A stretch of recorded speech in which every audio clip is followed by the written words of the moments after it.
नमस्कार मित्रांनो. तर लपंडाव या मालिकेच्या 26 फेब्रुवारीच्या एपिसोडमध्ये जबरदस्त ट्विस्ट बघायला मिळतोय. आणि ट्विस्ट असा असणार आहे की कान्हा सरकार घरी येतात. सखी कान्हाला विचारते, कान्हा, हा ब्लँकेटचा तुकडा तुझ्या बॅगेमध्ये कसा काय आला? कान्हा जे काही खरं आहे म्हणजे साखरपुड्याच्या दिवशी हा ब्लँकेटचा तुकडा कसा सापडला ते सखीला सांगतो. सखी त्या दिवशीचा सगळा विचार करते आणि तिला आठवतं की साखरपुड्याच्या दिवशी सरकारसुद्धा तिथे नव्हती. सखी कान्हा खाली येतात आणि सरकारला जाब विचारतात. सखी ब्लँकेटचा तुकडा दाखवते आणि कान्हाला विचारते, कान्हा, हा ब्लँकेटचा तुकडा तुला कुठे सापडला हे सांग जरा सरकारला. कान्हा म्हणतो, हा ब्लँकेटचा तुकडा आमच्या साखरपुड्याच्या दिवशी एका बाईला वाचवताना मला सापडला होता.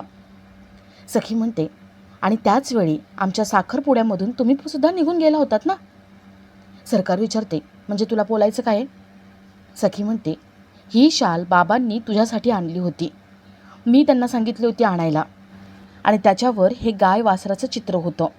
मला खूप आवडलं होतं म्हणून आणायला सांगितलं होतं. आणि माझी आठवण तुझ्यासोबत कायम राहावी म्हणून तू ही ब्लँकेट घेतलं होतंस. आता कित्येक दिवस झाले तू शॉल तर दाखवलीच नाही, मला दिसलीच नाही. आणि हा ब्लँकेटचा तुकडा माझ्या साखरपुड्याच्या दिवशी कसा काय पडला? मला बघायची शाल, कुठे मला दाखव. सरकार हादरून जाते. आता ब्लँकेट ही मागतीये पण कुठून दाखवायचं असं तिला प्रश्न पडतो. गौतम मात्र खूप खुश असतो. आता सखीला ब्लँकेटचा तुकडा तर सापडला आहे, पण ब्लँकेट आपल्या आईजवळ आहे आणि ही सरकार आपली आई नाही आहे हे कसं कळतंय ते बघण्यासारखं असेल. तर या सगळ्याची सुरुवात कशी होते ते थोडक्यात पाहू. तर मालिकेत आपल्याला असं बघायला मिळतंय की ऑफिसमध्ये सगळे एकत्र आलेले असतात. सरकार कान्हाला विचारते, कान्हा, नवादेला वाचवायला तू कसा काय तिथे पोहोचलास?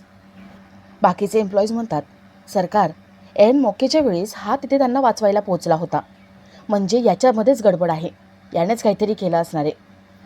सरकार विचारते, कान्हा, आता बोल, हे जे बोलतायत ना त्याच्यामध्ये तथ्य आहे. आता मला पण ऐकायचं आहे, तुझी बाजू काय? बोल, सांग. कान्हा म्हणतो, सरकार, अहो ही कंपनी माझीसुद्धा आहे ना. अहो तुम्ही माझ्यावर एवढे उपकार केलेत, मला आधार दिलाय, आणि मी या कंपनीच्या वाईटावर उठेल का?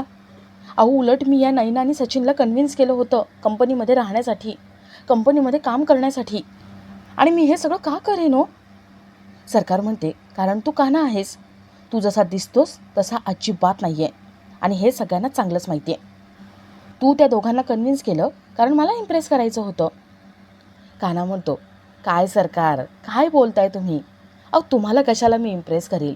तुम्ही ऑलरेडी माझ्यावर इम्प्रेस आहात, म्हणून तर तुम्ही मला इथे नोकरी दिलीत ना, मला आधार दिलात, आणि तुम्हाला इम्प्रेस करायची काय गरज आहे? मी मूर्ख आहे का तुम्हाला इम्प्रेस करायला? अहो सरकार, तुम्ही माणसांना ओळखता, माणूस समोर येण्याआधी फक्त बघून तुम्ही सांगता की तो माणूस कसा आहे.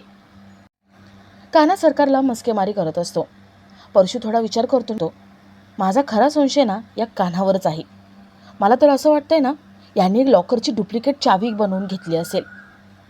कान्हा म्हणतो, ओ काका, काय बोलताय तुम्ही? सरकार म्हणते, परशू बरोबर बोलतोय, झडती घ्या याची. सचिन कान्हाची झडती घेतो आणि त्याला एक चावी सापडते. तो चावी दाखवतो. कान्हा म्हणतो, ए मूर्खा, ती बाईकची चावी आहे, कळते का तुला? कान्हा सरकारला म्हणतो, सरकार, हे बघा, मी तुम्हाला आधीच सांगितलं होतं, माझ्याकडे चावी नाही आहे तरी झडती घेतलीत. आता जर माझी झडती घेतली ना तर या सगळ्यांची झडती घ्यायलाच हवी. सगळ्यांना न्याय एकसारखा मिळायलाच हवा. मला तर वाटतंय ना, सुरुवात या सचिनपासून करायला हवी. घ्या याची झडती, मामा घ्या झडती. पिऊन मामा सचिनची झडती घेतात आणि त्यांना चावी सापडते. कान्हा म्हणतो, सरकार, अहो बघताय ना, ही चावी सापडली आहे आणि ही कुठल्या बाईकची चावी नाही आहे. अहो ही कोणत्या तरी मोठ्या कपाटाची किंवा लॉकरची चावी वाटते. तुम्ही एक काम करता का, तुमच्याकडे लॉकर आहे ना, त्याला ट्राय करून बघता का ही लागते का? सरकार ती चावी घेते आणि आपल्या लॉकरला लावून बघते. सरकारचं लॉकर उघडतं. सरकार चावी घेऊन तिथे येते आणि सरकार सचिनच्या जोरात एक कानाखाली मारते. कान्हा म्हणतो, सरकार, लागली ना लॉकरला चावी? सरकार, अहो चोराच्या मनात चांदणं म्हणतात ना, ते हेच. अहो स्वतःकडे चावी होती त्याच्याकडे आणि मला माझ्यावरती आरोप टाकत होता, माझी झडती घ्यायला लावली. एक मिनिट, आता मला सगळ्या गोष्टींची लिंक लागते आहे. सरकार, अहो सगळ्यात आधी याला KC कंपनीतून नोकरीची ऑफर आली आणि त्यानंतर मी याला कन्व्हिन्स केलं. मला वाटलं हा माझ्या बोलण्याने कन्व्हिन्स झाला, पण हा कन्व्हिन्स झाला नव्हता. याला इथेच थांबायचं नव्हतं. याला माझ्यावर राग होता आणि म्हणून त्याने नवादेला मारहाण केली, गुंड पाठवली ना त्याने. आणि त्यानंतर त्यांच्याकडून चावी हिसकावून घेऊन डुप्लिकेट चावी बनवली. मला तर वाटतंय ना, कोटेशनची फाईलसुद्धा ह्यानेच घेतली असेल आणि आकडे त्यातले याने सांगितले असेल KC कंपनीला. सचिन म्हणतो, काही पण बोलू नकोस तू. आणि मला कसं काय माहिती? टेंडरची जी फाईल असते ना ती सील असते. कान्हा म्हणतो, टेंडरची फाईल सील असते? मला नव्हतं माहिती हे. का हो, कोणाला माहिती आहे यापैकी काही? सरकार, हे सगळ्यांना माहिती असतं का? सरकार म्हणते, नाही. सरकार पुन्हा एकदा सचिनच्या जोरात एक कानाखाली मारते आणि सिक्युरिटीला बोलवते. सरकार म्हणते, सिक्युरिटी, याला धक्के मारून हाकलून लावा. सिक्युरिटी गार्ड सचिनला तिथून घेऊन जातात. सरकार सगळ्यांना जायला सांगते. सगळे एम्प्लॉईज आपल्या जागेवर जाऊन बसतात. कान्हाही जात असतो.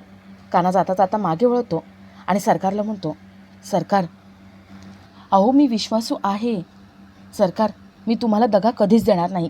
तुमच्या खास विश्वासातला माणूस आहे मी.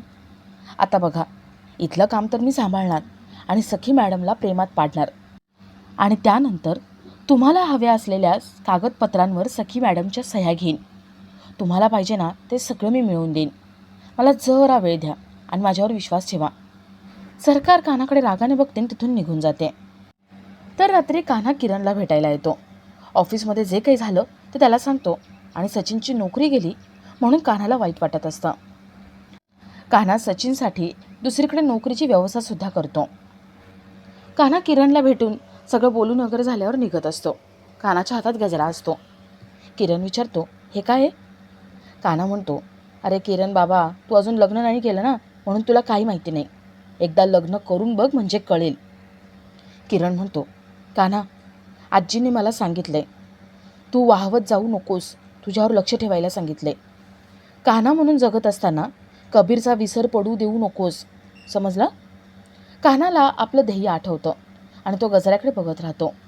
आणि आपला आजचा हा भाग इथेच संपतो.